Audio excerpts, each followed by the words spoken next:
On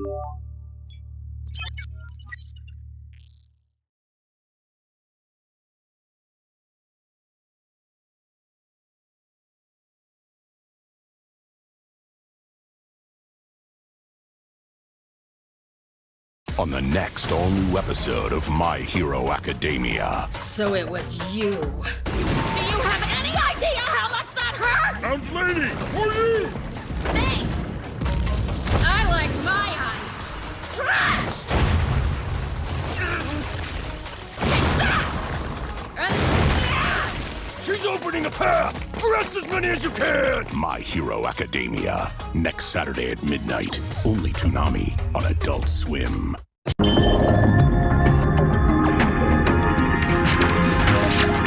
Hello everyone, we're here again on Toonami Therapy of January 5th, 2023. I'm Michael. I'm Tommy. And I didn't, last episode I predicted I would goof the year up, but I got it right. I got 2023, not 2022. Mm-hmm. So, now that we've gotten that, well, no Toonami this week, despite our name. That comes back this week, I think. So we'll have the stuff to cover then. And in the meantime, I guess we can go through a probably abbreviated podcast where we talk about the other stuff. Yep. So let's get through these, and we start with JoJo's Bizarre Adventure, Stone Ocean, episode 19, I think, yes. Episode 19. Okay, so they managed to beat the guy. Well, after beating the guy, they find all the other people are turning into plants, because you touch the bone, you get turned into a plant. Okay.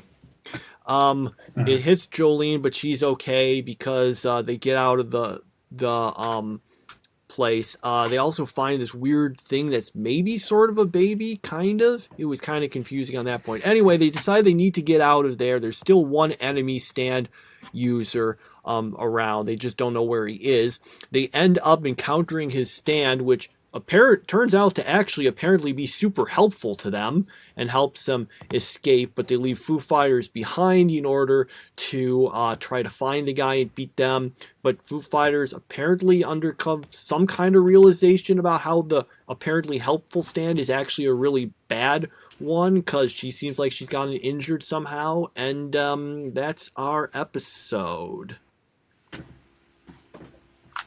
Yeah. Now, what did you say Anastasia's real name was? Anasui. Could you spell that? Anasui.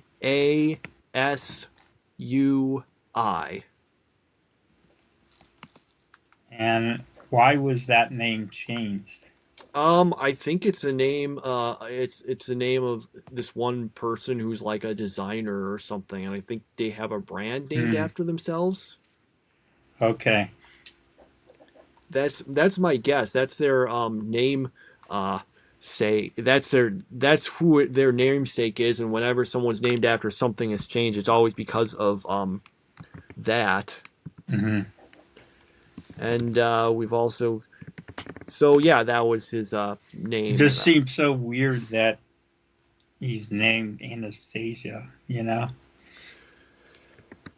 Yeah, that is a little, because that's like, I mean, that can be a guy's name, but usually that's more used for girls, at least in the English world. Mm-hmm. So, let's see. And, yeah, I enjoyed the episode, but there wasn't really that much, like, fighting and stuff that happened. So, not sure how much there was for me to really add to the summary. Yeah. Okay, episode. You had that whole thing of Jolene's arm having cut into it so it could send a message from Jotaro. You remember that? Yeah, I remember that. Yeah. So I don't know what that means as for Jotaro, whether he is still with it or not, you know? Yeah, I wonder where we're going with that. I hope we do go somewhere with this because one, unfortunately, there's a reason there's a meme of JoJo that's just called Araki Forgot. Araki forgot. Araki, that's the name of the author. Oh, The joke is people like there will be something and then it will just be never mentioned again. Like the obvious example is when we're first introduced to Kakuin, like in part 3, he like has some power that he uses against Jotaro that involves painting. So like, you know, when he does this thing, it injures Jotaro, and then that power is never mentioned again in the entire series. Like in the entire part, that power is just completely forgotten. It's stuff like that where people say, "Oh, well, he just." When people say, "Well, why is this?" and they say, "Well, he just forgot about it." Okay, yeah, not that much to say about that one. Yes. So then we got Spy Family episodes 22 and 23. We've here got so Lloyd and what was her name? Was it Nightfall? I think that was it. Yes, Nightfall. They need to to enter this tennis tournament because a winner can get this thing, and they need it because they can get this painting that might have a code in it. So they go into it. This was actually not a bad week to watch 2 episodes because they go right into each other. right. And underground tennis tournament in order to get something. They end up beating other people who are all trying to cheat. They manage to even beat like the final guys who both are apparently really good and also doing all sorts of crazy cheating. Then they discover ultimately after all that the thing that they were looking for, what the code was actually not any national security thing. It was just some thing about I can't remember exactly what it was. Wasn't it like a note to his family or something like that? Yeah, But it might have been. yeah, I can't remember exactly what it was, but it turned out to not be anything important. Also, although we knew Yor was strong, we have confirmation in this episode she has literal superhuman strength. Because she, like, when she hits the ball with the tennis ball with the racket, she hits it so hard that the ropes in the racket actually cut the ball up. Yeah, we learned about a lot of superhuman things in this episode, actually. How Lloyd can just go from being a spy to being the greatest tennis player in the world, like as if that could really happen. I wasn't impressed by the whole tennis thing because it was like, okay, they're just making them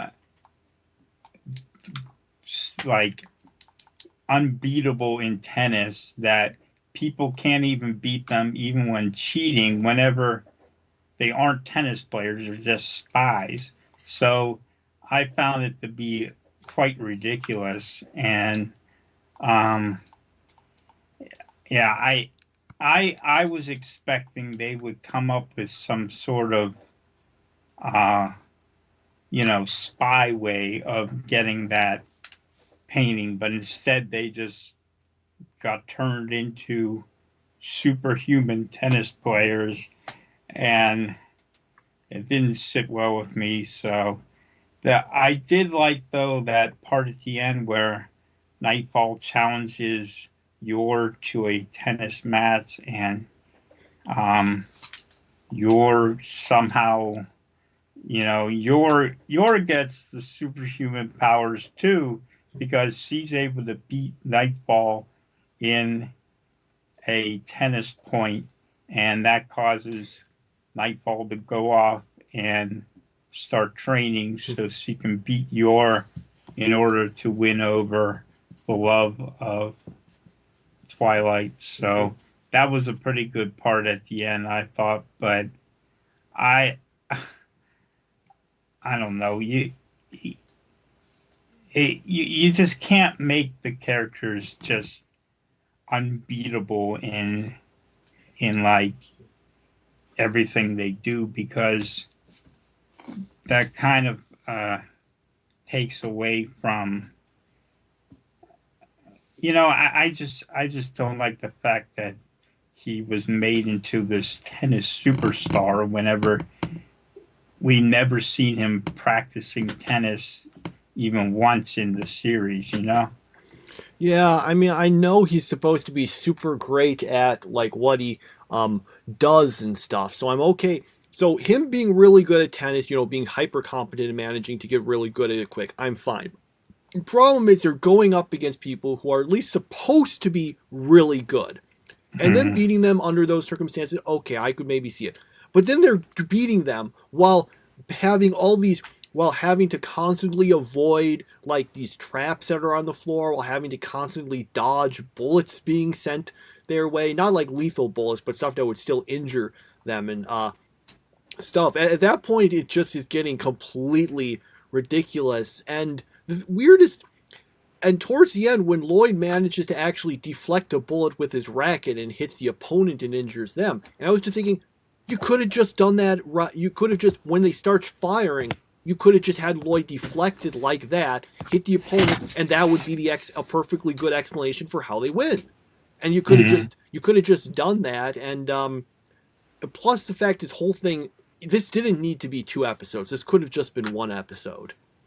Is the thing. So if they had just done that, it would have skipped through all the, oh wow, we're the greatest, tennis people ever somehow, even while dealing with all of this. And yeah, it's just not really a matter. It's not enough of like us explaining how they're like using their spy stuff to win. It's just, well, we're that good.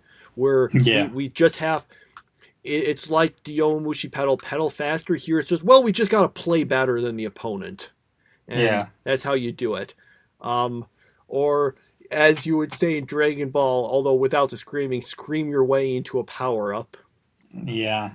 But yeah, so the match itself was not that great. We had those issues. A lot of it, I mean, I guess if you think the joke of, Nightfall is totally fawning over Twilight. If you think that's a really funny joke, well, there's plenty of that here. But I didn't think it was that great. And yeah, I just thought the ending was good. The ending stuff with Yor, where she, when holding back, hits the ball so hard with her racket that it literally blasts through her opponent's racket. That was funny. I kind of wonder, because we know Anya can read minds because she was experimented on somehow by this group, and that Bond can see the future because of that. And I just kind of wonder, like, is the reason for Yor's insane strength something like that? Because we are at the point where it is, like, this is not humanly possible. It's funny, but it just makes me wonder if we'll ever get an explanation like that. Okay. So, anything else to say about Spy Family? No, not really. Okay. So, then we got episode 8 of Chainsaw Man. So after Himeno, who's super drunk, tries to basically seduce Denji, and he's like, no, because he decides he wants to, because he's still totally fallen for Makima and remembers that. So then they just go to sleep, wake up, and she's like, oh, sorry about that. I was super drunk and was relieved nothing happened. Then it seems like they're like, okay, we're going to help each of us get together with the other person that we kind of like, because she apparently has a thing for Aki. But then when everyone's eating, they all get attacked by, I can't remember if they say his name, but apparently it's Katana Man and some other people who basically proceed to essentially kind of beat our heroes pretty badly. Himeno looks like she's going to make like a big sacrifice thing to beat them, but it ends up not working out so well and gets beaten. And then it looks like through a big attack thing about a whole bunch of characters have been killed, and that's our episode where it ends after some pretty strong struggles against the enemy, but them managing to the bad guys not be defeated. So you told me there was no more sex in this show, and I said after this episode. Yeah, that's all this episode was. I said after. I said there wouldn't be. I said it went away basically after this episode. I realized in retrospect I didn't phrase that very well. Sorry. Yeah. So I had no interest in this episode. So that's the best way to put it. I just really hate this show right now. Oh.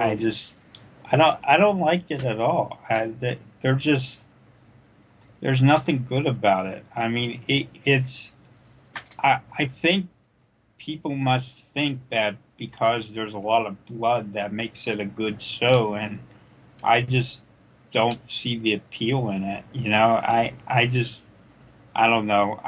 I'm completely confused why people think this is the best show of the year, because I can't find one redeeming thing about it.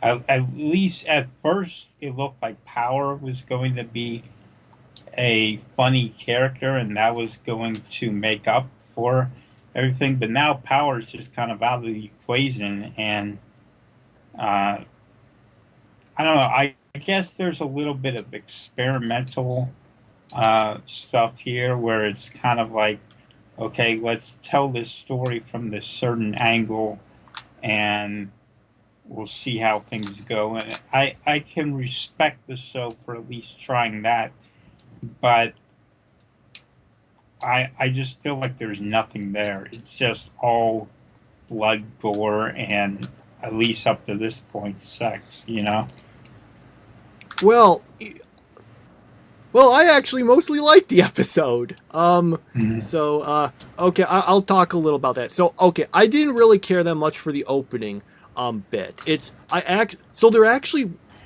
I kind of started thinking about it. I'm like, okay, so we had this whole thing where she's trying to while she's super drunk, she's trying to get with Denji, and he's not interested because initially he seems to be, because he's a stupid teenager. But then he gets that, finds that lollipop, essentially, that Makima gave him, and is like, no, I want this, my first time to be with Makima, and won't do it. And I was like, and I just kind of stopped and was thinking to myself, okay, so what exactly was the point of this scene? And then I realized, okay, because, this is like, what I've noticed, I kind of achieved a sort of realization, and it was kind of something that I knew before, but is more obvious. It's the fact pretty much all the stuff, like the more violent scenes, the more, scenes like this stuff, they actually do have a point. The point here, the big one, is point out that Himeno's actually pretty screwed up if she does this even while drunk, although admittedly that's not so important because she basically dies this episode right after anyway. One thing for Chainsaw Man, they did not make us sit through a lengthy flashback about her before that happened. Mm-hmm. So thumbs up on that. But the point is the fact, so Denji is completely obsessed with Makima in this thing, even though he's literally known her not much at all.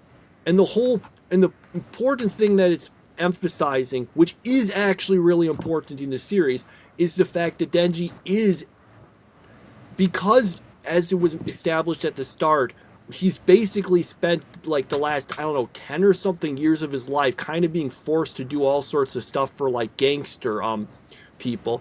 So as soon as he meets someone who is like actually willing to just give him some decent food and stuff, namely Makima, he completely ends up totally and utterly devoted to her because he's not like, he's kind of a broken individual essentially. That's what we get emphasized in that whole thing. So there's a point to all of that. It wasn't there just the sex stuff. The thing about the series, and I think a lot of this, at least for me, was more only really obvious in retrospect, is how much of it really feels like all of like the kind of like more off-putting stuff. You know, there's more sexual jokes, the blood, the gore, all of that kind of stuff does almost always serve an actual purpose, which is probably one of the reasons it took off early, is because you get all of this stuff and you know, you can get all the people who are like, oh man, look at all this gore and all this stuff, but while also still having underlying points to all of this. The problem is, and I'm pretty sure if I had just watched the show right here, if I knew exactly what you did, I'd have pretty similar opinions because I wouldn't have any idea that a lot of this stuff actually leads to things.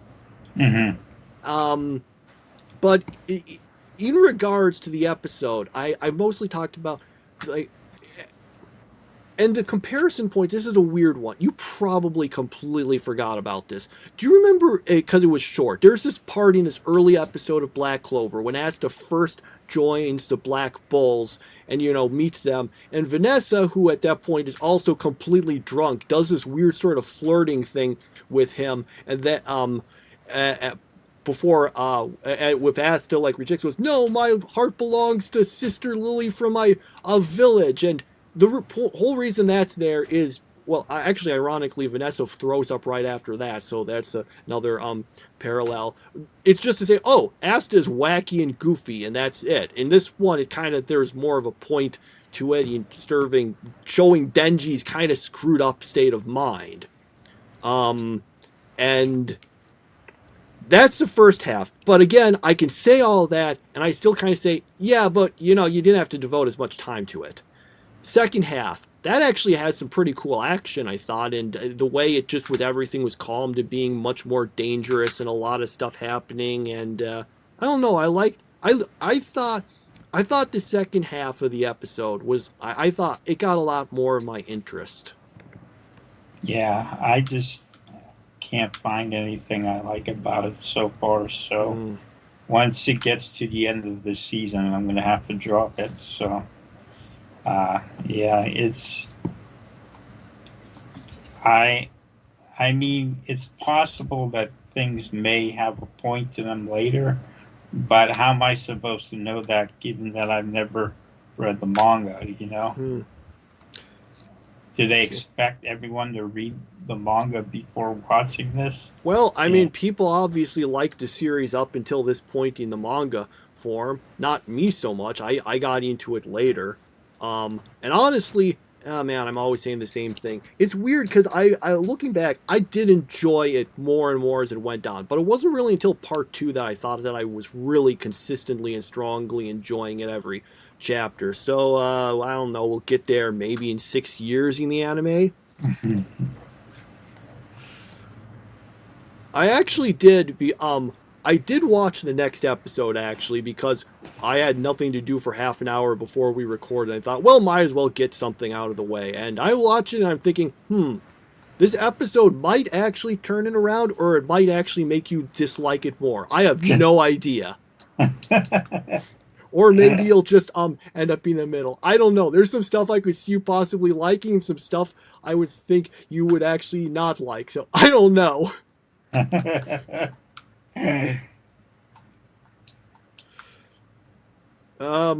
Yeah, so there's my weird preview, I guess. Yeah, I kind of do regret bringing it up because I had kind of forgotten how much, honestly, I didn't care for some of the beginning stuff in this series. Maybe I should have waited until more stuff was out and started later, or I don't know.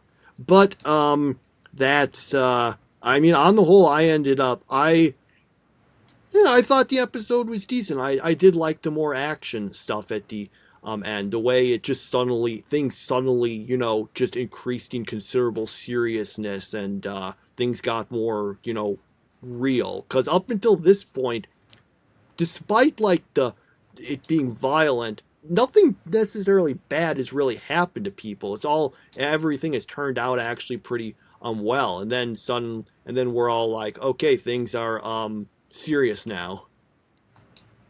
Yeah, I just don't understand why there has to be such graphic violence, other than just to make people think, oh, this is cool, there's a lot of blood, you know. I think to kind of help emphasize the fact that things are pretty brutal in this universe. So, that's our... I feel like we spend more time talking about this series than anything else. Yeah. Even if because it's so controversial. Yeah. So I guess we'll see what happens towards the end. You still want to finish the season? Yeah, I'm this far into it. Might as well. So. Okay.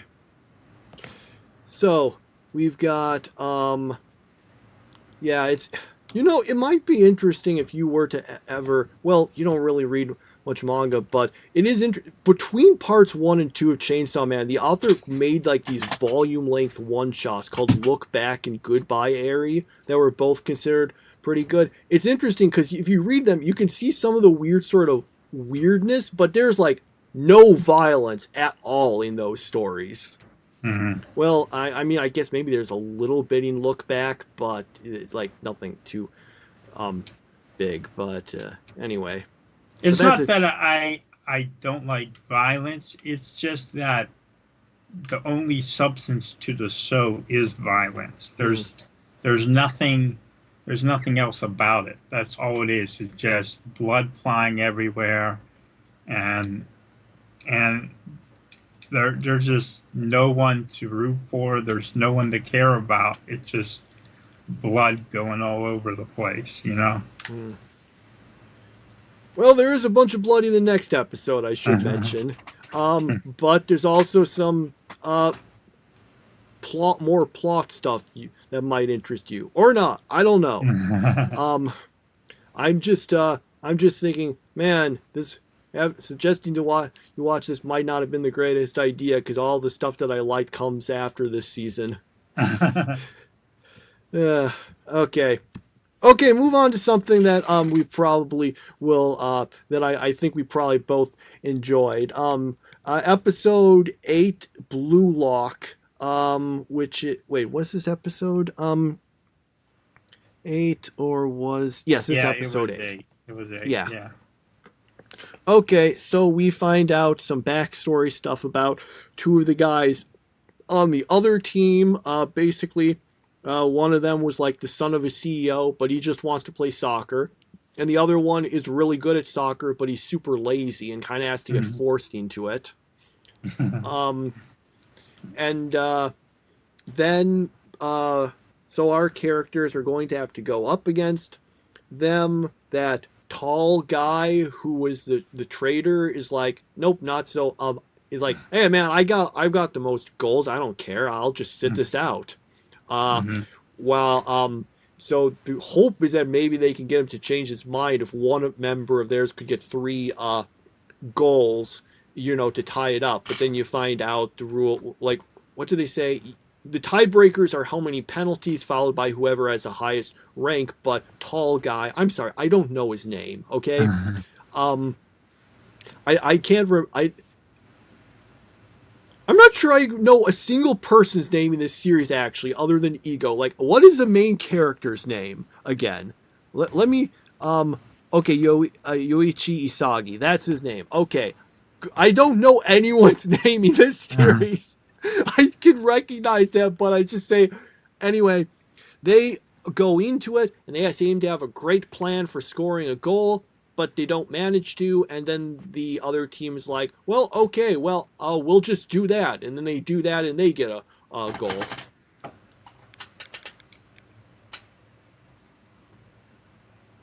Yeah, this was a fun episode. Yeah, my favorite part was actually the little thing after the show where it describes the purple hair guy as perfect wife material. and he's helping out the white haired guy. And that was pretty funny. Yeah. I assume since they've shown so much about these two guys that obviously they have to play some sort of part in this. I thought it was interesting them trying to do. My problem with this is, like, who would really want to do this? Like, you get stuck in a building with all these people you don't know, and you just got to keep playing soccer until you lose. Like, it almost seems like losing would be a positive because you get out of there. You know, I mean, are these guys so desperate to play soccer that I guess they are? They're that desperate to play soccer that they undergo all these terrible conditions. But for what it is, you know, it's fun. It's exciting. It's got some pretty good soccer action. I think they simplified the game of soccer a little bit, which is okay. But yeah, I just don't understand how they're. The thing that bothers me as a sports fan is the fact that they're all supposed to be strikers, yet they're playing 11 on 11, and striker, you got maybe one or two strikers on your team usually. So that means that 9 or 10 guys are playing out of position. So there's no way to evaluate a player if they're playing out of position, you know? So that's something I've had a little bit of a problem with. I'm like, okay, if you're just trying to find the best striker, then you've got to make them all do striker things. You can't have one of them in goal and 4 of them on defense, 4 of them in the middle, you know? So, yeah, but overall, I thought it was a pretty good episode, and it was pretty exciting. As you said before, Team V really has no motivation to win in this game. So, because even if they lose, they advance. So, yeah, that's a little weird, but overall, pretty good episode. Yeah, the point you bring, it's interesting when you were talking about, you know, them, even though it's all about being the best striker, they're still essentially playing the other positions, you know, especially with one person being the goalie. Ironically, I actually listened to this review of Blue Lock. It was about the manga, and I was interested in it. Well, I got a few things spoiled for me. Nothing too big, but just saying that, oh, hey, you know this minor character, you don't know anything about it? Well, you don't need to care about them because they get eliminated soon. It's like, it kind of gave me the impression, oh yeah, this is like, you know, a Survivor Amazing Race season. Is someone getting no attention? Well, you know, they're probably gone early. But that is kind of a point, because if the idea is here to develop striker skills, someone playing the goalie doesn't really do like much for that. In fact, considering the emphasis on, you know, learning soccer from zero and stuff in which everyone's a striker, it almost felt to me like I almost kind of assumed when we got that information a while ago, it's like, okay, no one will be the goalie. There'll just be a goal. It'll just be striker versus like a super offensive game in which you just have to, which actually sounded pretty interesting, but then it just kind of turned into regular soccer. Yeah, that's a very good point you made. because it even made the emphasis with Ego like announcing like, you know, that whole like reinvent soccer from zero. And I was just like, okay, that's interesting. So there's not going to be any goalies. I bet everyone's going to be like going for being offensive with the ball. But then right away it's like, no, it's not really from zero. That they're just kind of playing regular stuff, maybe with a little more variance in the positions, but still, you still got like the goalie, you still got all that stuff. Because that could have been I mean, I'm still enjoying it, but it does feel like this really is just right now. It just seems this is kind of a regular soccer game. It's just we've got this extra stuff with, okay, if your team doesn't make it, then only the person with the highest scores makes it, which does bring an interesting kind of psychological like a twist to it that caused all the stuff with the guy turning against them in the previous game and stuff. But it doesn't seem to quite be what was promised with all the emphasis of from zero.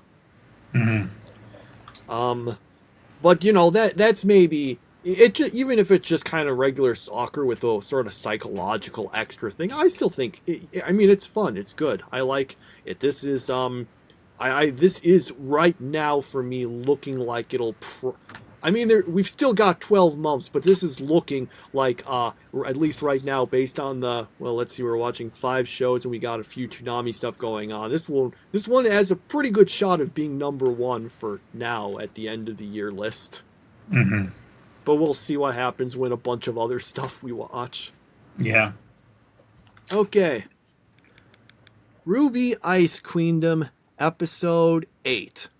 So, they're doing a bunch of fighting stuff. I'm honestly kind of confused about what they were actually doing through a bunch of the first half of the episode. They're fighting things. It's, but, we do end up, let's see, we have all those weird child versions of Weiss, but a bunch of them, I think, get captured or something.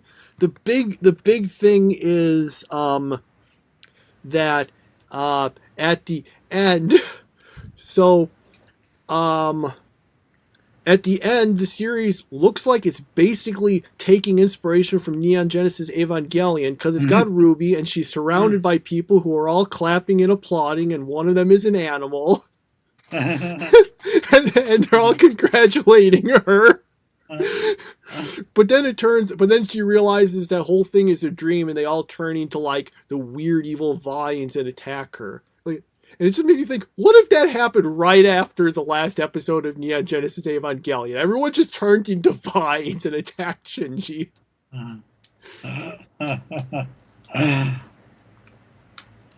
Yeah, like for a second I was like, oh no, is this gonna have a super sappy ending here? And then I was like, wait a minute, there's no way. And then that was the first thing I thought of immediately, was the congratulations thing. I remember you put up that congratulations video, and someone posted, a penguin just congratulated me. So yeah. That was pretty funny. Overall, I actually liked the episode. My biggest problem with this show, believe it or not, is the dub. I just don't think these are really good dub voices.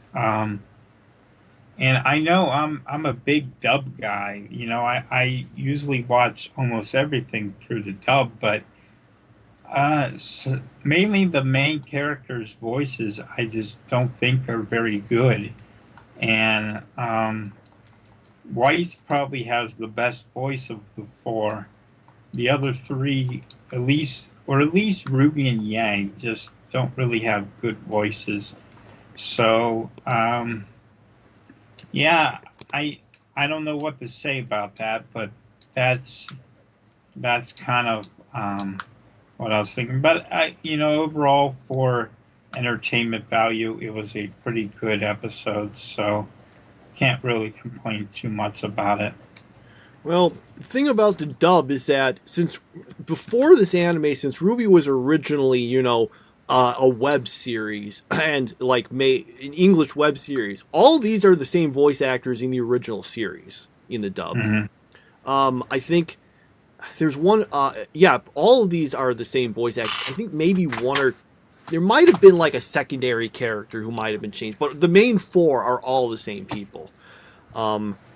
So that was although I did see someone they commenting on, and they said, they said that they didn't like the voices in this as much as the original, and wondered if maybe the direction was worse or something.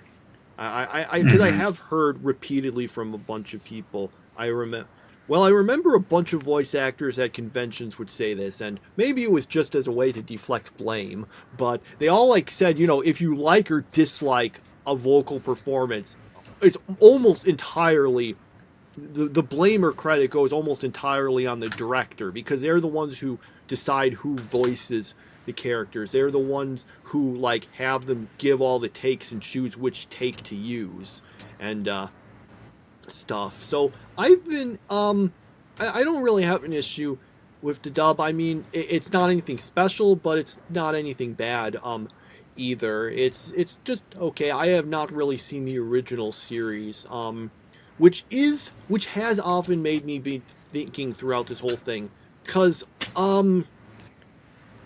so I kind of a confession time. I am kind of honestly I wasn't a huge fan, but I did decently like My Little Pony: Friendship is Magic for a while, and I remember when the movie came out, I saw it and I mostly liked it. Although, hang on, let me back. And I happened to listen to this sort of audio review of it from some movie reviewers I usually listen to, and they really disliked the movie. And I saw it and I was like, oh, this is mostly good. Although ironically, there are there's some big plot holes that you would only know if you had seen the show.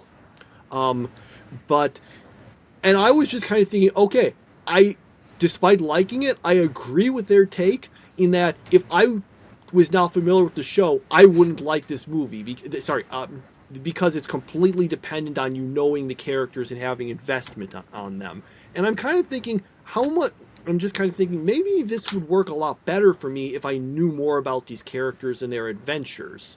Because I feel lost through a lot of it. I'm I just keep seeing this and I just keep thinking to myself, okay, does this work a lot more if we've seen more of these characters? Because all we've gotten into this episode that's basically all about inner stuff about the characters after we've seen 3 episodes with them. And I'm left wondering, maybe that's the issue. Maybe this is something that you really should, that would work a lot better if you've seen a lot more of RWBY. Yeah, good thinking about that. Yeah. Now, when it comes to RWBY, is there stuff that happened before this? Because it seemed that in this show that it was making out this is how they first met. So my understanding is this is how it works. So the original web animated series came out, and there's a bunch of different volumes to it, which you can kind of consider seasons.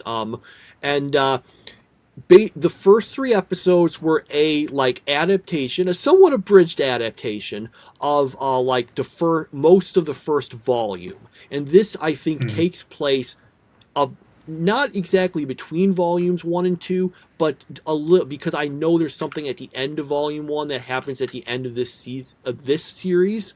So basically at the end of that, and then the series continues onward. So basically this is essentially a filler arc that they inserted into the series. Okay.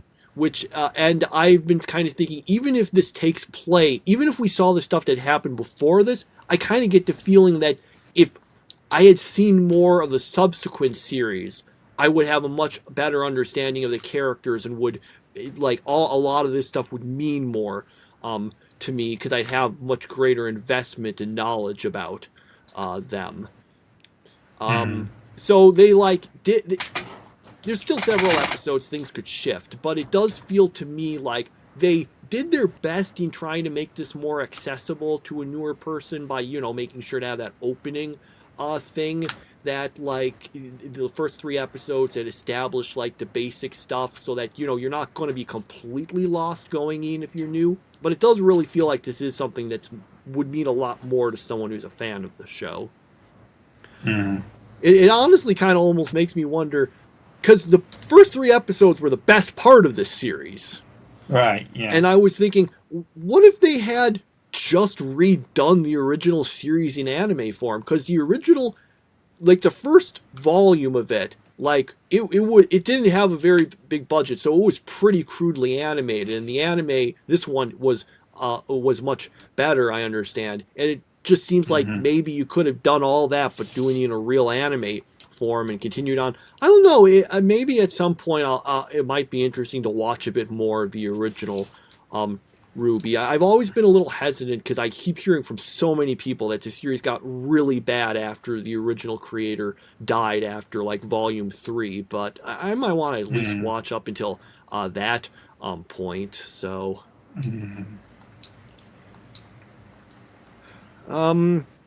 Yeah, so that's our episodes. We got Toonami coming up next week, and so we'll still be just watching one of each of these episodes, I think. And yeah, we'll be done with some of these pretty soon, and we'll be finding new stuff to watch instead. Yep. Okay, that's that for that. I guess we can go for top 3 stuff.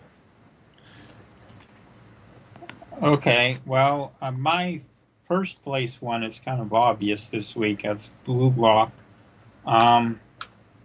So there's a pretty big gap between first place and second place. But second place, I will put RWBY, and third place, Spy Family. Okay, I will give Blue Lock as first. I'll put JoJo in second, and I think I will put...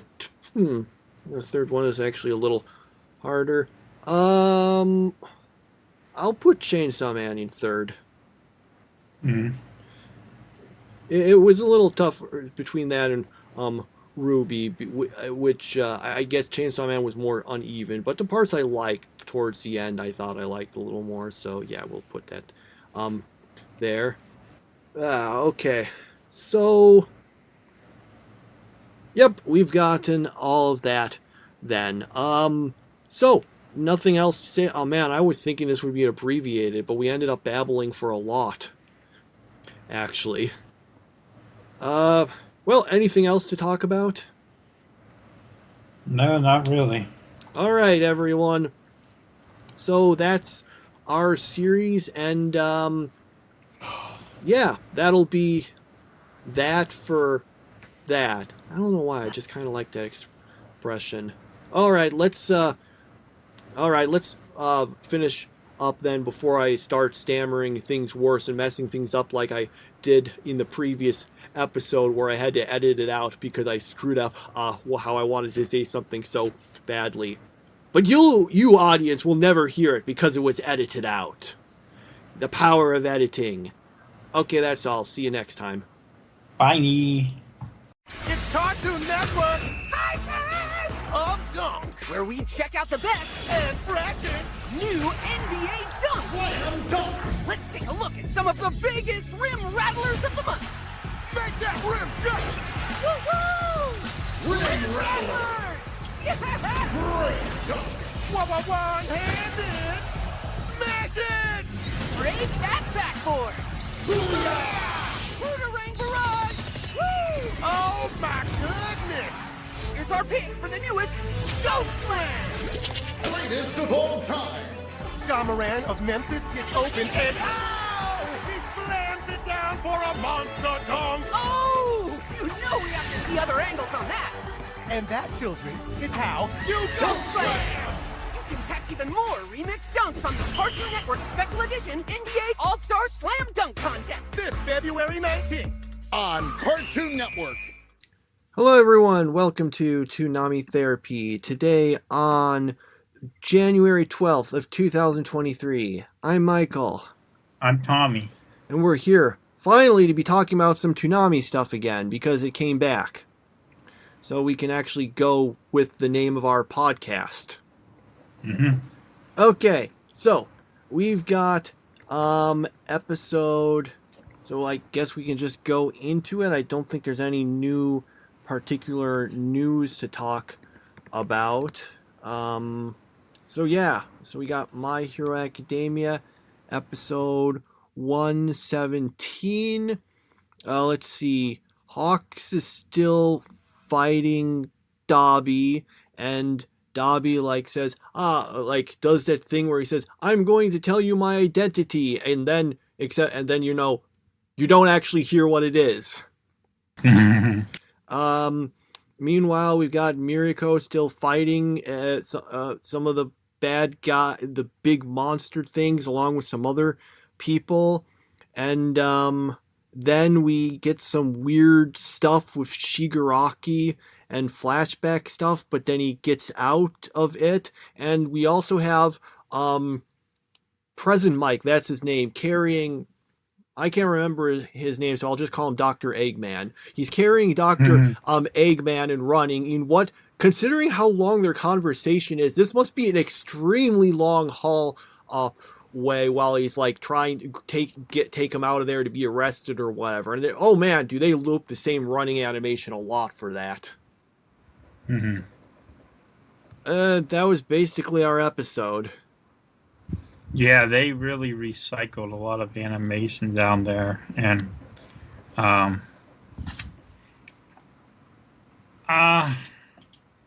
this didn't feel like the right episode to restart the season with, Not like they had a choice, but it just didn't seem like this was a good fit here.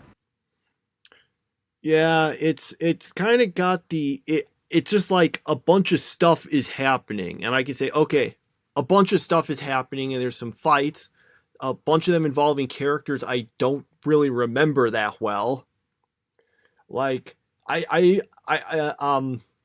and things, but yeah, it's just kind of, that's kind of a lot of this arc. It's just a bunch of stuff is happening. It's kind of how you would, a lot of this arc, you could just describe it. There's a bunch of people fighting. What are they fighting? Who are they fighting for? Well, they're fighting. Mm-hmm. So, I guess, yeah, it was just kind of okay. Okay is the best way to describe it. I agree. Okay. Nothing bad, nothing good, just okay. Okay. And then we'll move on to Made in Abyss episode 20. So, we get an episode that has none of the main characters in it. Even the first episode of the season, we saw a little of them at the end. I don't think we saw any of them in this episode, but maybe I'm misremembering, but I don't think so. So we go back to the flashbacks about those people we saw at the opening of the season, and, we've seen a bit from since, and she's, because I can't remember her name, the girl they found is telling it, and it's basically a bunch of stuff about them trying to survive in this area and stuff, because, Curse of the Abyss, they can't go back up. And, they manage to get water and food, but then it turns out the water is, making them all sick, but they don't have any other water they can use, so they have to keep drinking it. Then there's the thing that can grant wishes, but only for someone who's really young, so the, young girl who was there gets it and turns into a weird sort of monster and starts giving birth to weird creatures that die right away. I think we were supposed to understand that her wish was that, I want to have kids, except that whole thing didn't work right, I guess, or whatever. Anyway, everyone's all sick, but then they all seem to get better, and it's kind of ambiguous. The ending implies that they might have gotten better after eating something, that they were just taking the weird monster babies and eating them. I don't know. I assume we'll find out next episode. That's the implication I got. Mm-hmm. Yeah. How many of these shows seem to focus around getting wishes, you know? I mean, we've seen a bunch of them. And this time, I don't know.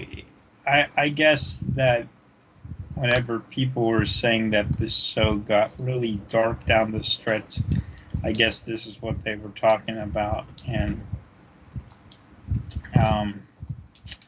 yeah, it was quite an interesting episode because it was kind of disgusting, but I guess it was part of the plot at least. It wasn't just gross out for the sake of gross out like some other shows. But yeah, I didn't have a problem with this episode. I just wish that the main characters had appeared in it, or at least we knew the connection between these people through to the characters we know. Hopefully they clear that up soon.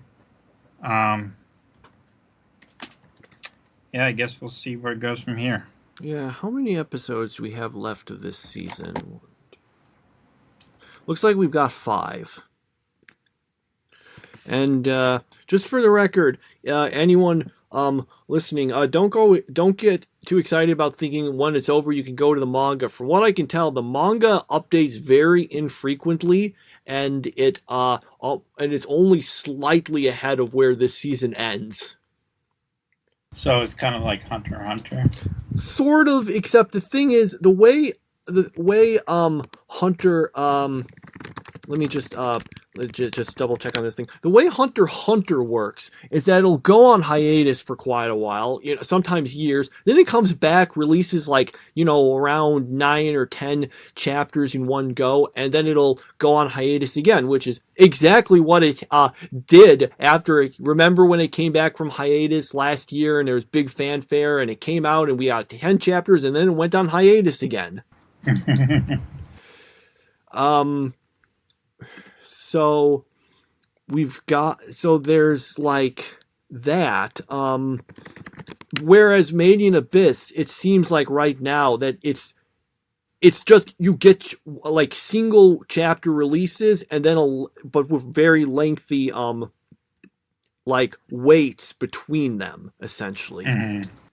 Let me just check the oh wow. The most recent chapter of Made in Abyss was released in, well, the wiki gives me 2 dates, so I'm not sure how that goes. Maybe it took a while. It tells me May 20th of 2022 and June 30th of 2022. I'm not sure why it's giving me 2 dates on it, but in any event, as we can see, that's about half a year ago that we got the last chapter. Mm-hmm.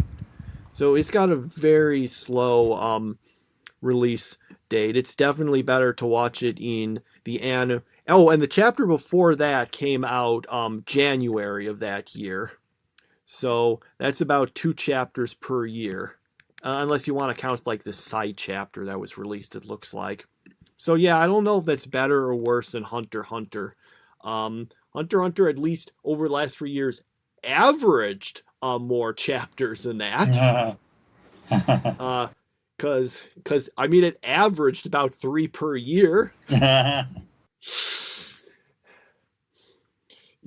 I am hoping that the anime concludes on a decent like point rather than like some sort of cliffhanger, because like I said, you just kind of have to accept that the ending of the anime of Hunter x Hunter is probably the best ending you're going to get for the series. I kind of feel like at the current rate it's going out, the anime, whatever the ending of this season of anime of Made in Abyss is probably the most of an ending you're going to get anytime soon. That doesn't sound too promising, because we only got 5 episodes to wrap it up. And we just introduced all these characters. And Yeah, it's but yeah, I think like the pace, the fact when the anime comes out, you can just go through it all much like this way week by week instead of waiting a lengthy time. It seems like that's a better way to digest it. Plus you don't get like plus you don't get the shots of like the topless 10-year-olds that the manga has. Like with Rico, you totally got that in an early chapter. Yeah, yeah. The anime, did not. You did not see that in the anime. Yeah. Okay, so after that, we got Yashahime episode 43. So they make it back to the present day. They talk to Toa's teacher, who was the guy who was the right arm of Kirin Maru, who got detached, but he became his own person. Although Kirin Maru, actually, doesn't he have two arms? Or maybe he doesn't, and I forgot. Does he only have one, and I totally have been missing it this whole time? Not sure. Well, anyway, he's basically saying, okay, we gotta, I'm like my own person now, and I want to stop the comet. So first they go and fight a bunch of kind of filler enemies, and then there's the comet thing, which is which no one else can see, so I guess it's like a stand. And then there also the comet is super close, but conveniently is also going very, very slowly, it seems.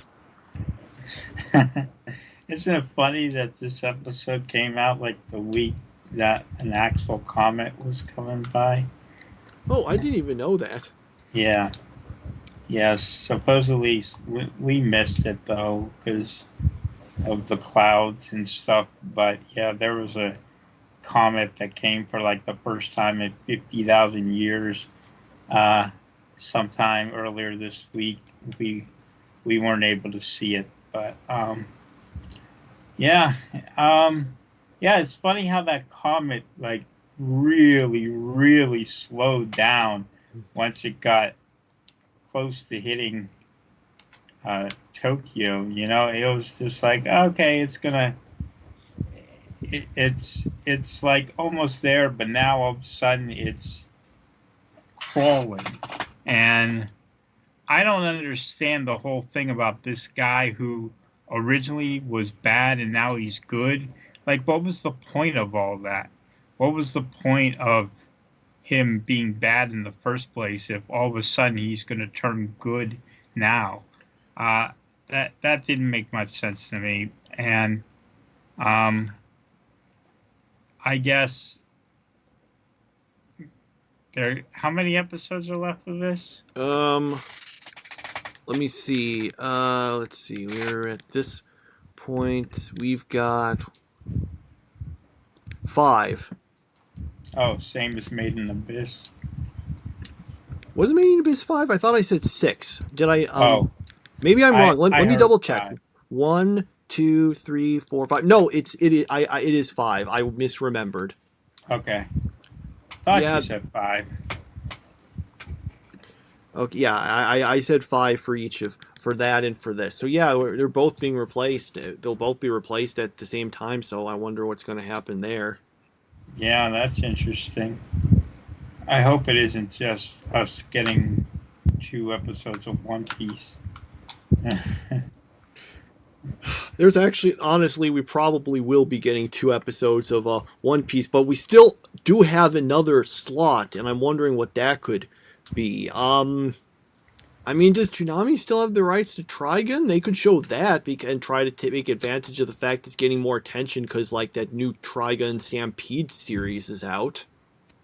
Food Wars Season 5? What? Food Wars Season 5. Yeah. For some, I didn't quite hear Food Wars. I just heard something Season 5 and got confused. Okay. Yeah, we could do that, although everyone says it's not that great. But, yeah, I don't know what other stuff they could be doing. There's all sorts of things we don't.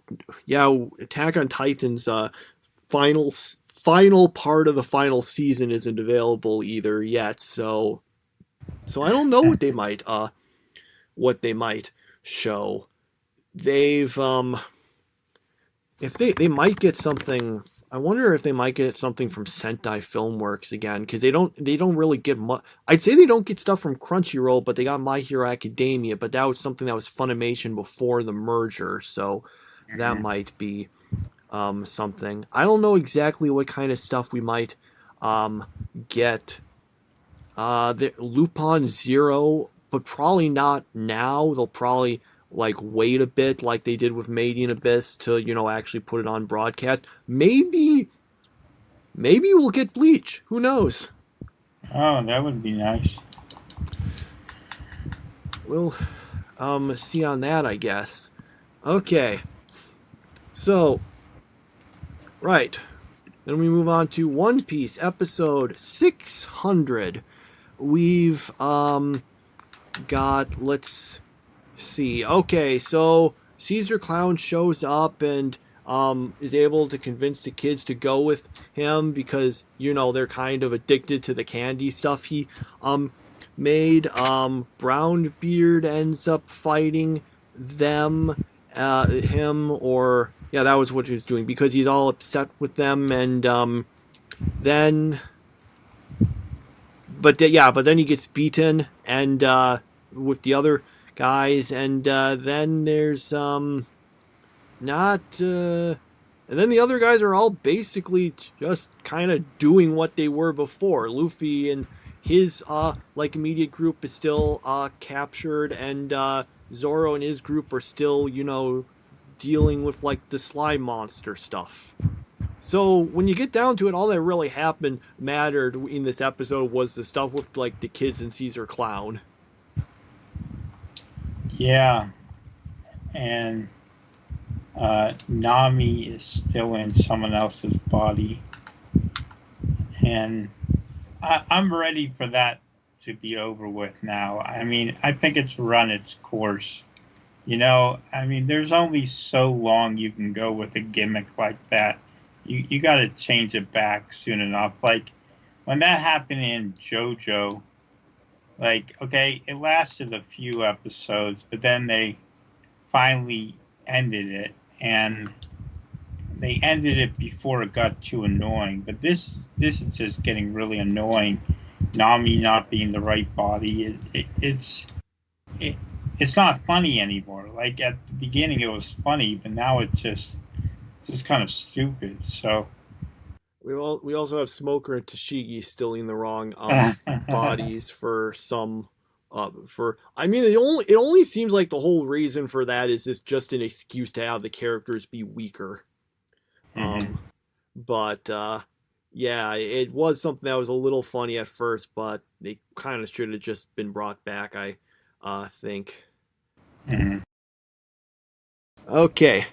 Anyway, so I guess that's it for the Toonami stuff. One Piece was just kind of, it was like My Hero Academia was okay. Well, I put it a little lower than My Hero Academia, but I would still say it's still in the margin of okay.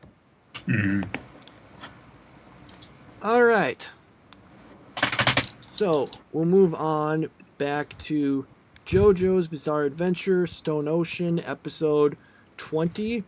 So we've kind of got two things going on. We have F who's trying to kill the guy who has the stand that Jolene and Anasui are dealing with.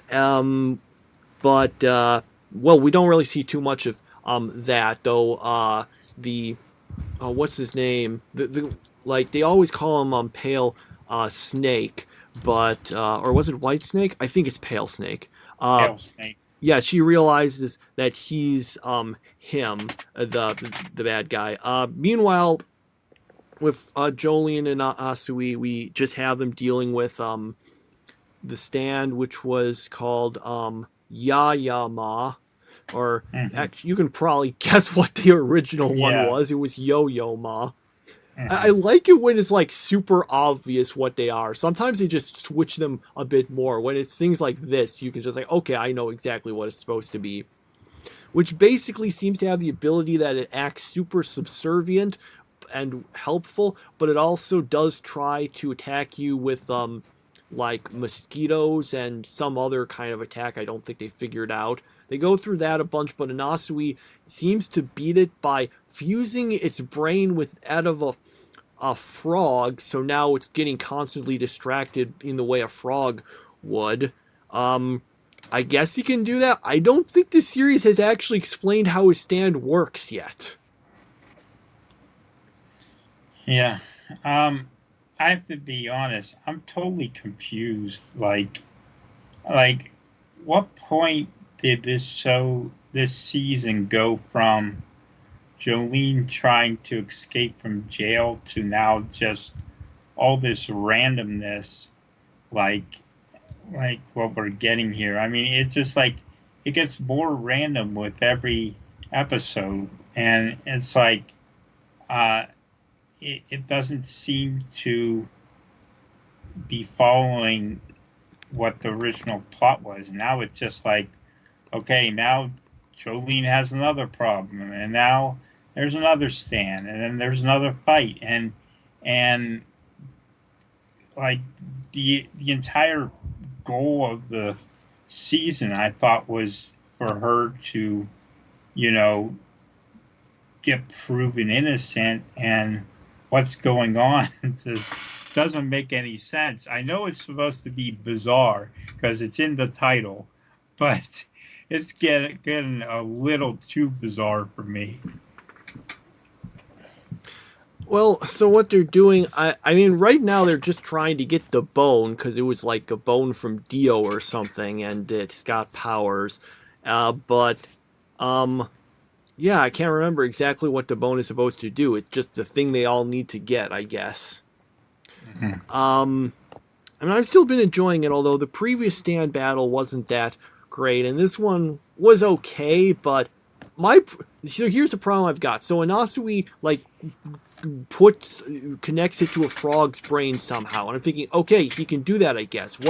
Because maybe he explained it and I forgot, but I don't remember it explaining exactly what his stand's ability is yet.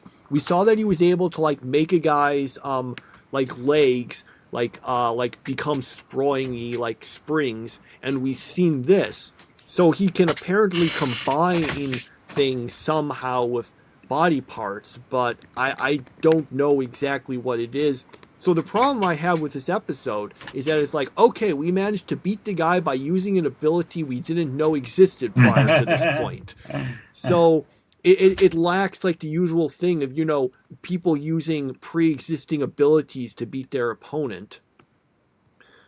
Let's see. I feel like I want to look up online what his stand's power is so I can understand it, but I'm worried if I do, I might accidentally spoil something for myself. Yeah, don't spoil yourself. Okay. Yeah, I know what you're talking about, though. It's kind of weird. Like, we didn't know he was able to do that.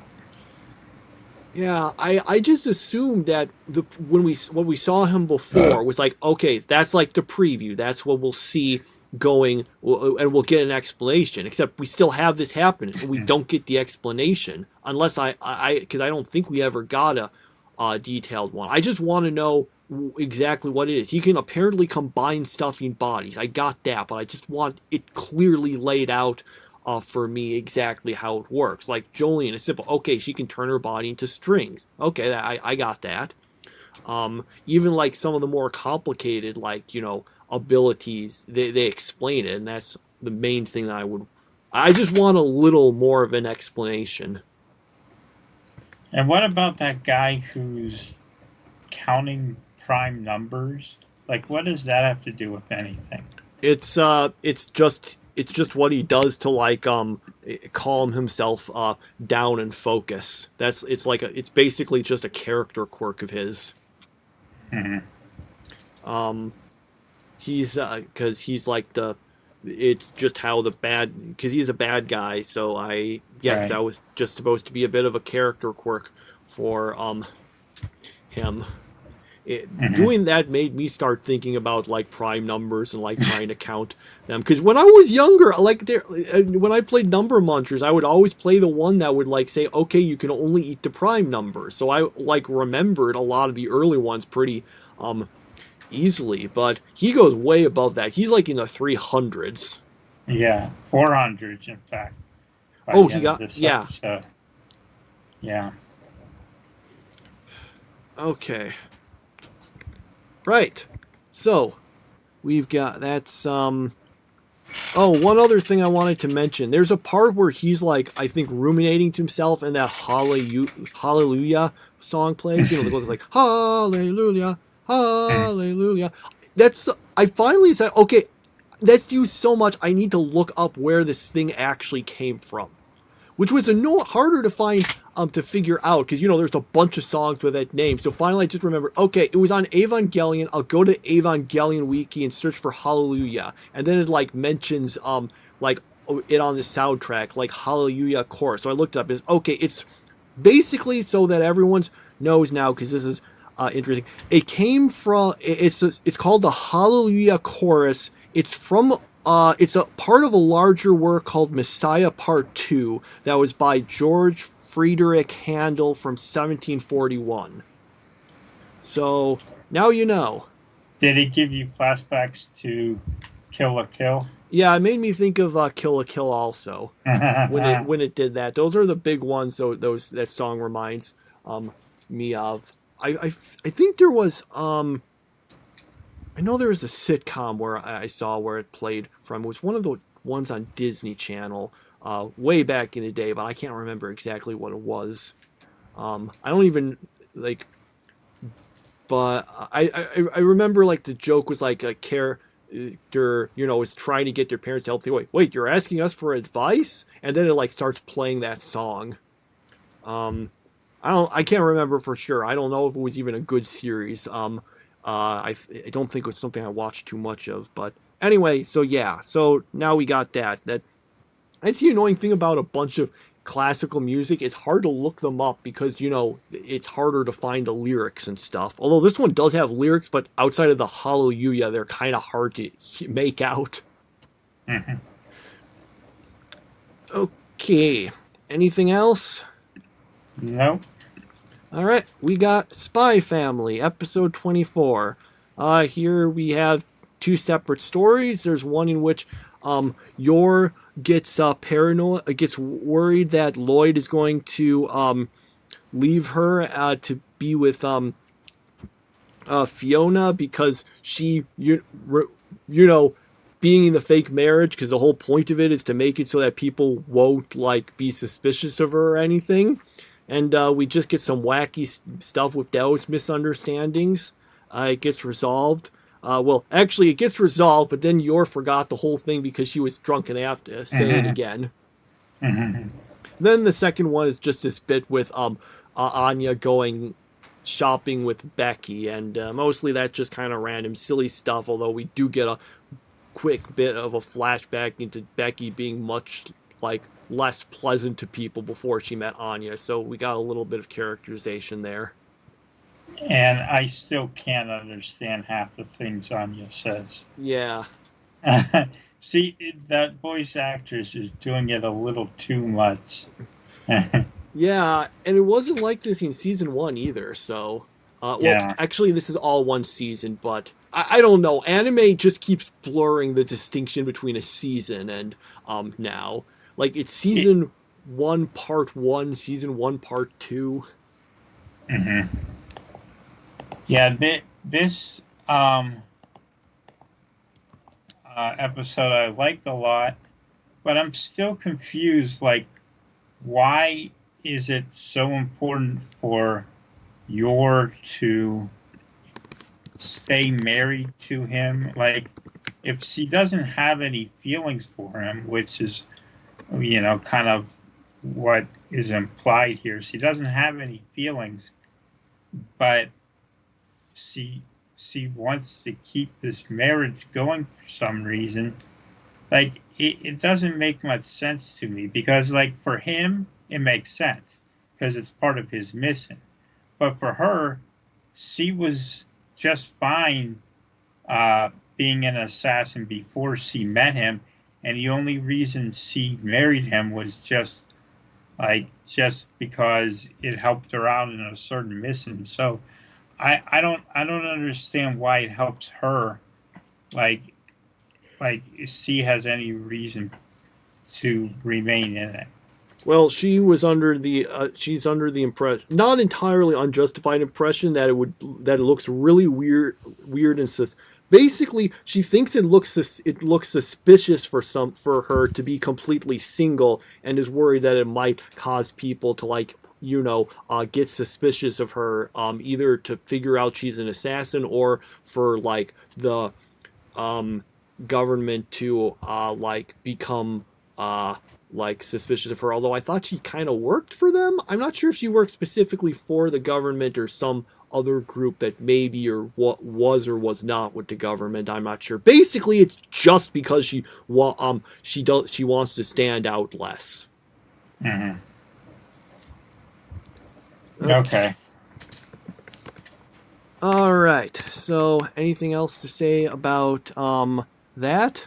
That whole Anya shopping spree reminded me of the Material Girl scene in Crazy Rich Asians, which I'm sure you never saw, but there was a similar scene in that movie. So yeah, that's what that reminded me of. All right. So, that's it for Spy Family.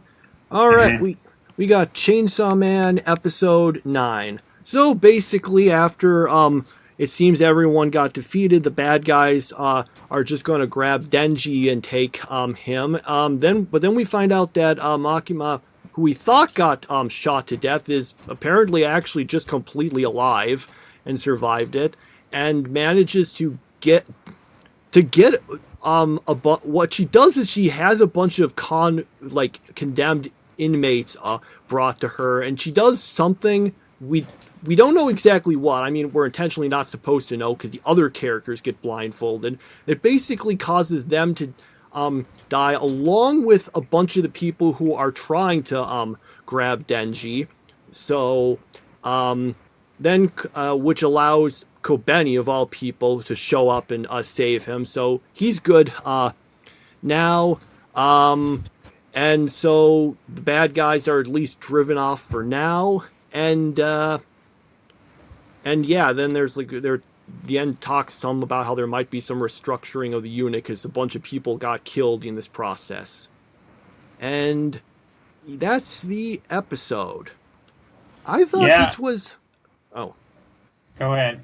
Oh, I thought, well, I didn't really care for some of the blood stuff in it, which I feel kind of hurt the mood, but I thought this was kind of decent. I thought there was a very good usage of I'm glad we finally got to see some more stuff out of Makima, because up until this point she's just kind of been apparently manipulative, but she came across as legitimately, I thought, pretty scary in this episode, and I really liked the use of music and stuff, but I kind of feel like the terror vibe they were going for was hurt a bit by, we'll have the guys, exploding to blood, whereas I think it would have worked better, honestly, if they had been a bit more subdued in how they died.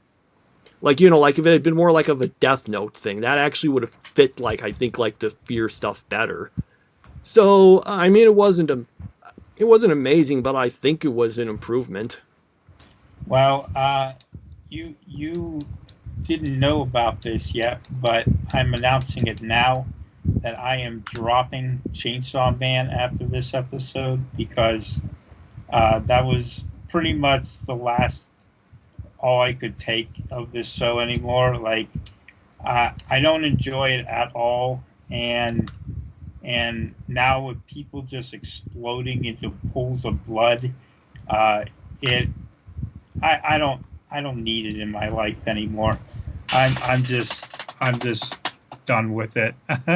I mean, I gave it what, 9 episodes. I followed the 3-episode rule. there's no saving this show at this point, so I've given up. That's all. Oh, I think you should watch one more episode. I think you might like the next one more. Maybe, or maybe not, but I was actually going to suggest that I thought that the next one might, well, not turn you around exactly, but you might like it more. Mm. Do you want to watch the next one at least? I might. We'll see. Okay. Well, it's interesting. I'm thinking back to when I originally read the manga series. I thought the first it's interesting. It was about this point. I can't remember if it was this exact point or a little before this point where it's a little funny you make this announcement now though, because when I read the series originally, when it came out, I don't know if it was this exact point. It was either just at this point or just a little before this point that I kind of got on interest, that I lost my interest in it and stopped reading it. And I just kind of stopped at this point about. Maybe a slightly before, maybe slightly after, but it was around this point. And then later on, I kind of went back into it because this one thing I was listening to this manga podcast I was listening to actually, ironically, they were reading it, and then they lost interest, I think before I did, and stopped. And then they came back to it after a bunch of people, I think, and started reading it again. And I was like, okay, I'll give it another shot. And then I started reading it, and I'm like, oh yeah, I'm enjoying this a lot more now. Mm-hmm. So, I think it was sometime in season 2, I think all that stuff happened. Mm-hmm. Okay. But, okay. Anyway, okay, I guess we had some different opinions on this episode then. Yeah. I mostly I don't know, the stuff with Makima, I thought it legitimately, very quickly and efficiently made her feel really scary. Because, like, with the shot where in the subway where she's just suddenly standing up there to the people and looking completely calm and serene to the guys who like thought they just killed her and stuff like that was legitimately spooky when she comes out and she's covered in blood and she just says, oh, it's not my blood, was good. The music, I really liked the way they were using the music when she was killing the people from afar. My biggest problem was I did not care for the guys actually exploding into blood. That hurt the tone it was going for, I think. Yeah, I agree that she seemed scary. I didn't like the way they went about doing it, you know? Yeah, I just can't find anything I like about the show. And I've given it enough of a chance that I've tried, but I just can't see anything that I like about it. So I at least recommend watching the next episode. And at least from what I remember, has some fun stuff with Denji and Power. Now maybe you still won't, but I'd at least I don't know, because I don't have any I'd at least recommend one more episode. Okay, I'll give it one more. Of course. The issue is once you take one more, it'll probably be thinking, well, now there's only 2 episodes left. So we'll see, but I'd at least recommend watching the next one at least. Okay. Okay. Right. Okay, let's move on. Because I want to move on because when I was listening to our last episode, I was just thinking, okay, we talked way too long about that Chainsaw Man. So many times it's like, okay, it seems I'm listening, I'm thinking, okay, this is good. And then I decide, okay, wait, here's something else I wanted to say. And it just went on and on. Blue Lock, episode 9. We've got, so basically, our main characters are losing pretty badly. But fortunately for them, they managed to gain a little bit of experience and now they've leveled up and they use their new skills to, start winning. That's basically what happens. Yeah, you're right about that. And just to understand the magnitude of coming back from a 3-0 deficit in soccer, that never happens, ever. Like, I mean, I guess it could happen against in like, you know, lower quality leagues, but you would never see a team come back from down 3-0 or 3-0, as they say, and come back to win the game, which I assume they're going to now that they have 2 goals and they have to win to stay alive. So I'm assuming they're going to get those 2 goals. Maybe it'll be one of those ICL 21 things where it's like they lose and it's like, oh, we forgot to tell you the 3rd place team goes on too. Yeah. So maybe we'll get one of those. But yeah, I thought it was funny how I was like, all of a sudden they just like oh, I have this ability, or I'm just going to go all out now. And that's all they need to do to get those goals. And yeah, it just seemed a little too convenient. It wasn't like they figured out any way of attacking the other team. It was just kind of like these 2 guys on their team got suddenly super determined, and now they scored.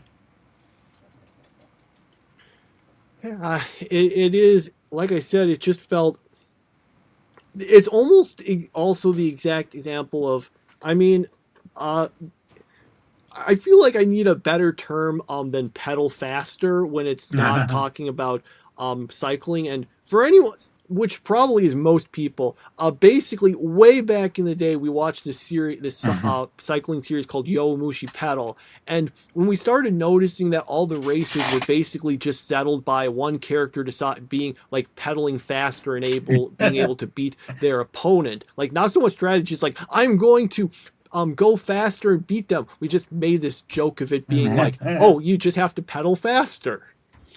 And this is kind of feels like a variety of that is happening here. It's not like they start winning because they realize, oh wait, we've like found some like weakness in them. We found something like that. It just feels too much like everyone just started to, instead of pedal faster, play better.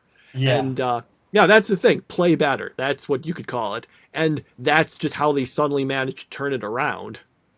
Yeah, pedal faster has to be one of our catchphrases, like, not much happened, you know?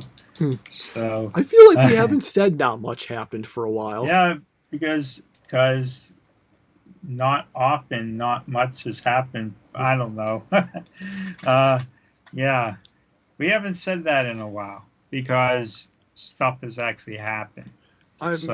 Yeah, I mean, I guess you can kind of say it for One Piece, but I think we kind of stopped saying it because, well, technically things happen, it's just really slowly. Yeah. And also, I mean, you can't say it for every episode because every episode of One Piece is the same in that, okay, we moved forward a bit, but we had a lot of padding. Okay. Oh, so, I mean, yeah, this was not one of the episodes I was that huge on because it's just, okay, we're doing better now because we're playing better.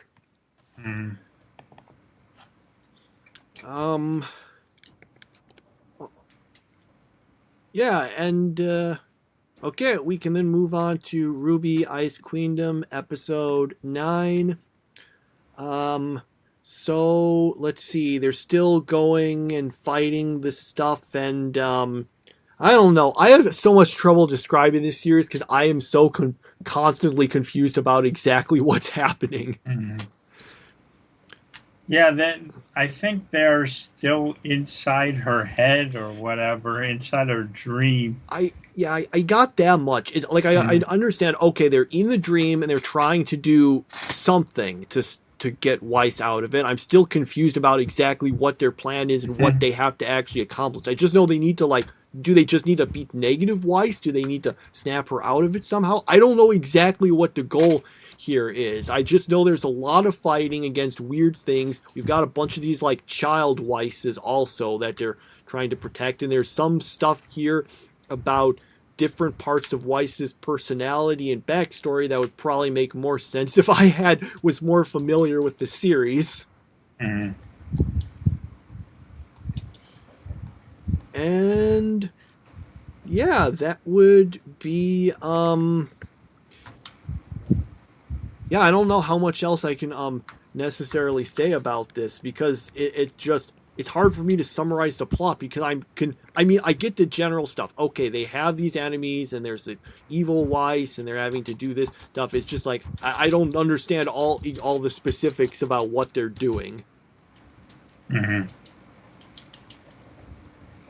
Yeah, I think it is pretty confusing, and I'm betting that this all comes down to one of those tearful moments where RWBY has to confront Weiss one-on-one, and, you know, they'll have one of those sappy scenes between the two of them, and that's how the conflict will get resolved. But we'll see. Okay. One other comment I wanted to mention. This is, I can't remember if this is the second or third time. I think it's the second, but maybe it's another, where it just kind of seems like the show just stops to have a character sing for a while. It was just kind of weird that it just kind of like stops and the character sings. It felt like, have you ever read Lord of the Rings? Yeah. Yeah. Did you, like me, whenever a character starts singing, you just like skip that whole paragraph?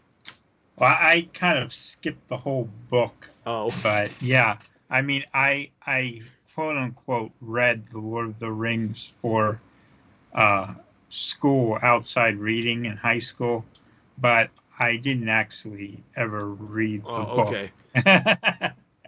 I just remember that there are a few parts where a character starts singing, and then like it would always, in those parts, that part would like be its own sort of separate paragraph and be indented differently. And whenever I saw that, I would always just go, okay, let's skip past this, because it would like basically never matter. And that's kind of what I do every time I read a news article, and then it starts going into political garbage. Yeah, that's kind of what I do too. I think I did that sort of skip past the songs thing when I read the stuff in the Redwall series, except for the times when there's like actually like it was a prophecy or whatever. In those cases, it was actually plot relevant, but mostly just, hey, let's have a song. Okay, doesn't really matter, so let's skip past it. Yeah,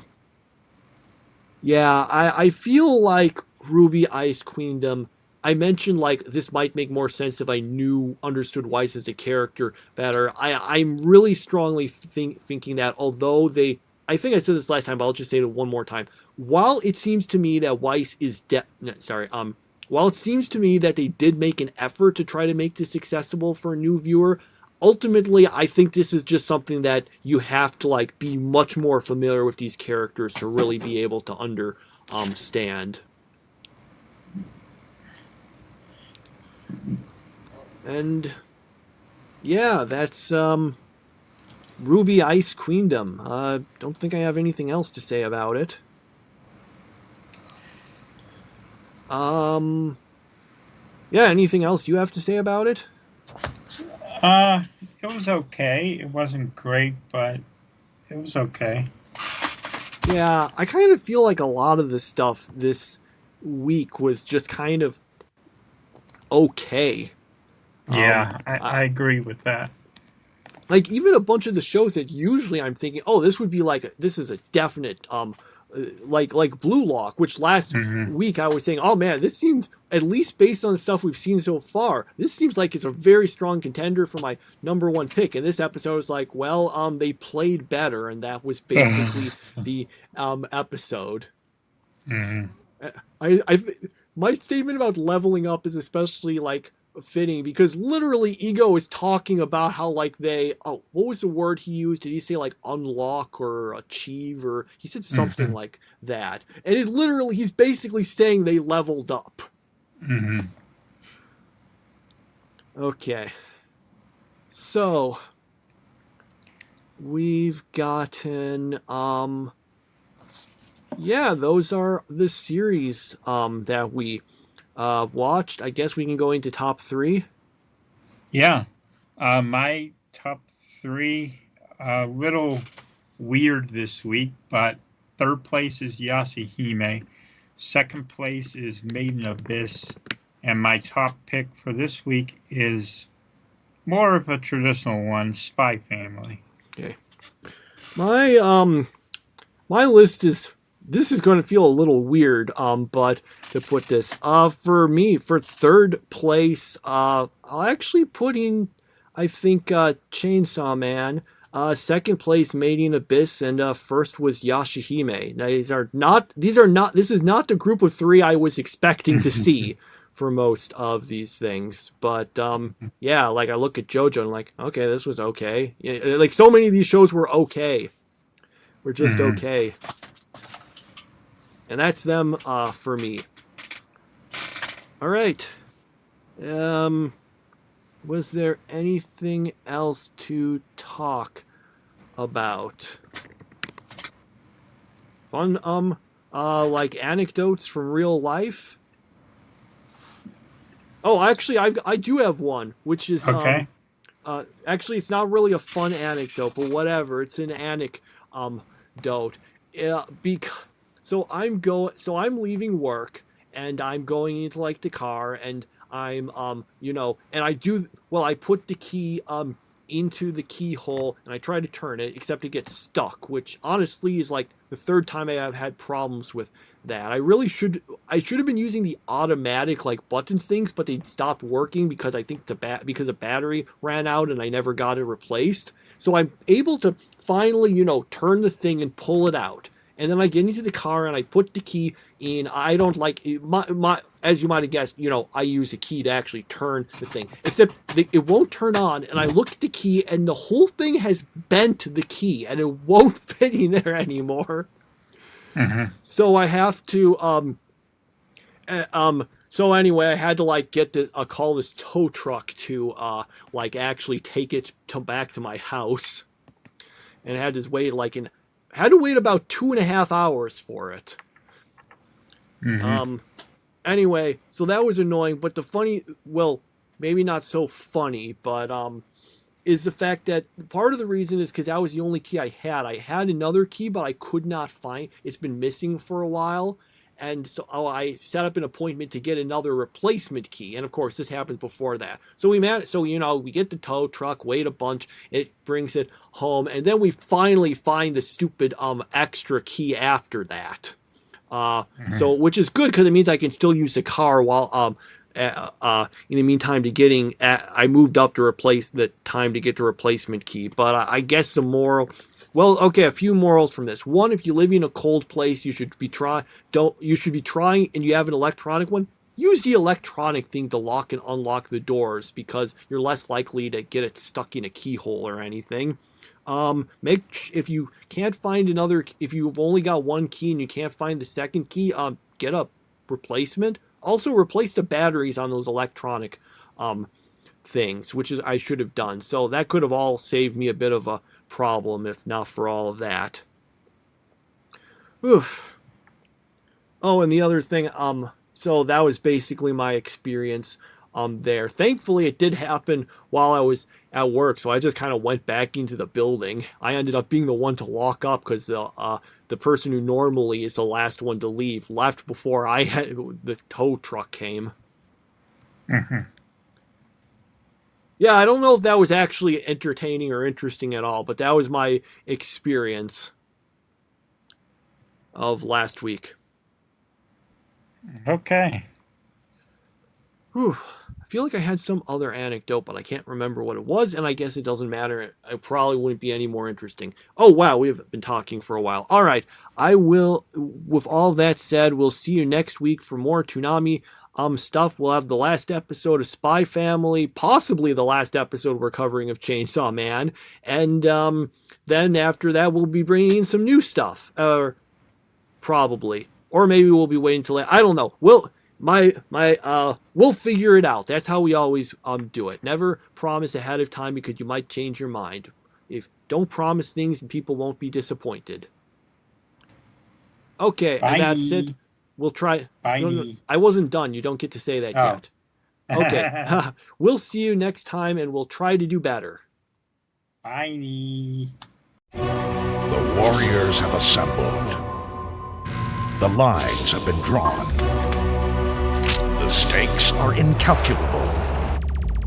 The rewards unbelievable. This could be your last chance for freedom and power. This fight is all or nothing. It's showtime! Every weekday at 5, Cartoon Network is building you a better cartoon show. The finest action cartoons all assembled in one place. Time to crash the party. Die, planet, die! You crazy little fool! You're gonna get yourself killed! I will destroy him!